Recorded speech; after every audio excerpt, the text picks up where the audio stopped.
السلام عليكم ورحمة الله وأهلا بكم في فيديو جديد على قناة بلبل فود. إن شاء الله الناس الكل تكونوا بخير. صحة شربتكم ولا الشهية طيبة على حسب الوقت تشوف فيه الفيديو هذا. اليوم إن شاء الله باش نحكيو على ارتفاع القيمة التسويقية للاعبين الدوليين.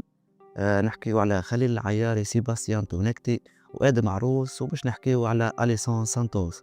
كلهم دول ما الناس الكل تصليوا على النبي كما صلى الله عليه وسلم. أتمنى الناس الكل تشترك في القناة تفعل الجرس ويلا بينا. خليل العياري واللي بعد ما كان في الملعب التونسي بعد انتقاله للفريق باريس سان جيرمان بقيمة 1.5 مليون أورو، قيمته التسويقية ترتفع. توا ولات 300 ألف أورو بعد ما كانت 100 ألف أورو. يعني مش كان سعر الانتقال لك هو اللي خلى قيمة التسويقية ترتفع، بل يعني الخدمة الكبيرة والمستوى الباهي اللي بدا يقدم فيه خليل العياري يعني خلى قيمته التسويقية ترتفع، توصل 300 ألف أورو. خليل العياري يعني لو كان يعني يوصل يعني يلعب بعض المباريات يعني أو حتى بعض الدقائق يعني مع الفريق الأول باريس سان جيرمان، أكيد قيمته التسويقية باش ترتفع أكثر وأكثر. وهي حاجة باهية برشا، نعرفوا يعني القيمة التسويقية ما تدلش 100% على يعني جودة اللاعب أو حاجة، لكن يعني كمنتخب تونسي يهمنا انه لاعبين الدوليين يعني تكون قيمتها التسويقيه باهيه باهي. نحكيو توا على سيباستيان تونكتي.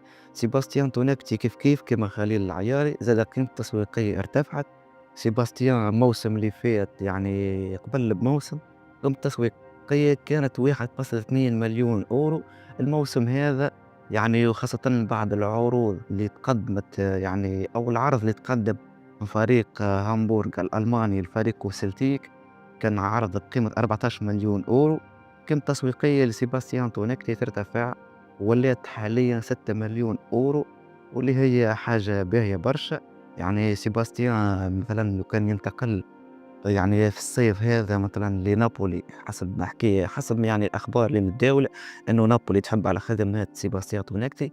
لو كان يصير انتقال هذا أكيد يعني القيمة التسويقية باش تتضاعف أكثر وأكثر، وممكن تفوت حتى 10 مليون أورو، وعلاش لا حتى أكثر وأكثر. خلينا نحكيو على آدم عروس. آدم عروس واللي زاد قيمته التسويقية ارتفعت، قيمته الحالية 1 مليون أورو، خاصة بعد انتقاله من فريقه في فرنسا انتقل فريق كازي باز التركي. الحقيقة آدم العياري آدم عروس يقدم في مستوى باهي، وقدر أنه يفك مكانه في فريقه التركي، وقدم مباريات باهية خاصة يعني ضد الفرق الكبيرة في تركيا، خاصة فريق فنربخشة. يعني صبري اللموشي يعني مهتم برشا باللاعب هذا، وإن شاء الله باش نشوفوه في القائمة الجاية في المنتخب التونسي، وعلاش لا نشوفوه في التشكيلة الأساسية على خطى منتصر الطالبي إن شاء الله باش يكون قلب دفاع، يعني باش يشكل ثنائية باهية مع منتصر الطالبي في المنتخب التونسي، خاصة يعني بعد تراجع بعض يعني اللاعبين في قلوب دفاع كما ياسين مريح. إن شاء الله كل التوفيق لآدم عروض. خلينا نحكيو على أليسون سانتوس. أليسون سانتوس مازال ما وفقش إنه باش يكون مع المنتخب التونسي أو المنتخب البرازيلي، لكن يلزمنا نحكيو عليه بما أنه فما فرصة كونه يكون موجود مع منتخبنا، فلازم نحكيو عليه. أليسون سانتوس واللي كان بروز بشكل كبير مع فريق سبورتينغ لشبونة، خاصة في الشامبيونز ليج، والأهداف اللي سجلها الأهداف الحاسمة اللي خلت فريقه سبورتينغ لشبونة يتأهل ضمن الثمانية الأوائل في الشامبيونز ليج. يعني بعد الأداء هذاك فريق نابولي تحرك وضموا يعني في الانتقالات الشتوية اللي فاتت. أليسون حاليا بقيمة تسويقية 4 مليون أورو، وأكيد خاصة بعد المباريات والأداء اللي قدم فيه مع نابولي قيمة تسويقية أكيد باش يعني تتجاوز الرقم هذا برشا. نحكيو على ملاعب في أول تقريبا لعب حاليا شارك في 4 مباريات مع فريق نابولي، مش الكل يعني يهبط في التشكيلة الأساسية. في 4 مباريات قدر أنه يسجل 2 أهداف، وسجل هو عموما 3 أهداف، هدف منهم كان هدف ملغي، وتحصل على مرة يعني رجل المباراة. يعني في ظرف 4 مباريات قدر أنه يسجل 2 أهداف ويتحصل على رجل المباراة. دوري جديد بالنسبة لي، هذا كان يدل أنه ملاعبي هذا يعني سريع التأقلم، وكان ينضم المنتخب التونسي أكيد باش يكون إضافة كبيرة برشا لمنتخبنا. حاليا نحكيو على قيمة تسويقية للمنتخب التونسي تقريبا 75 مليون أورو، ما بين 70 ل75 مليون أورو على حسب يعني القائمة اللي يتم دعوتها.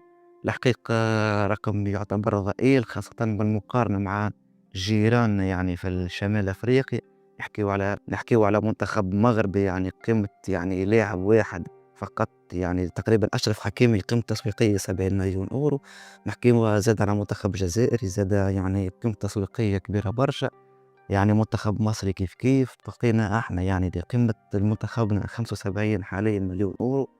علاش ليه ماذا بينا نحاولوا يعني توصل القيمة التسويقية على الأقل 100 مليون € باش نتجنبوا يعني كل المقارنات يعني الفاشلة. شفنا معناها منتخبنا وقت يلعب ضد المنتخب المغربي في مباراة ودية، فما إعلام مغربي يعني يحاول يعني يقلل من قيمة المنتخب التونسي، إنه يقارن القيمة التسويقية للمنتخب التونسي مع القيمة التسويقية اللي في لاعب واحد واللي هو أشرف حكيمي.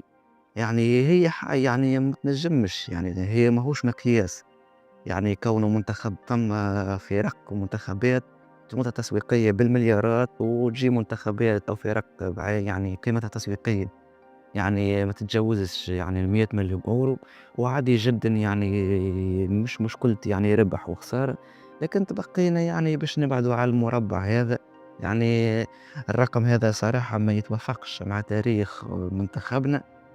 إن شاء الله يعني في المستقبل يعني بعد الأداء إن شاء الله يقدموه لاعبينا في دوريات أوروبية، ومع اللاعبية الشبان الجدد إن شاء الله يبرزوا في يعني في فرق كبيرة. علاش لا قيمة منتخبنا ترتفع وترتفع أكبر. المهم لهنا نكون وصلنا لآخر الفيديو، يعني حكينا على لاعبين الدوليين. إن شاء الله يعني اللاعبين الدوليين الكل يبرزوا بشكل كبير، وإن شاء الله قيمتهم التسويقية ترتفع. يعني هو راهو ارتفاع القيمة التسويقية يعني أكثر شيء يعول عليه هو انتقال اللاعب الأندية ما خير، كل ما اللاعبين ينتقلوا الأندية ما خير، كل ما قيمتهم التسويقية باش تزيد أكثر وأكثر. يعني فرق بين ملاعبي حتى ولو عنده نفس المستوى، حتى لو عنده نفس يعني كل شيء، فرق بين ملاعبي يلعب في البريمير ليج حتى ولو في فريق متواضع، وفرق بين ملاعبي يلعب في دوري معناها دوري مثلا حتى دوري اسكتلندي دوري سويسري كذا. يعني الدوريات هذه قيمتها التسويقية يعني منخفضة، بالتالي يعني اللاعبين اللي يلعبوا فيه قيمتهم التسويقية باش تكون منخفضة. المهم إن شاء الله خير المنتخب التونسي، لهنا نكون وصلنا لآخر فيديو. تبقى لي كم شوط ونلقاك في فيديو قادم إن شاء الله. السلام.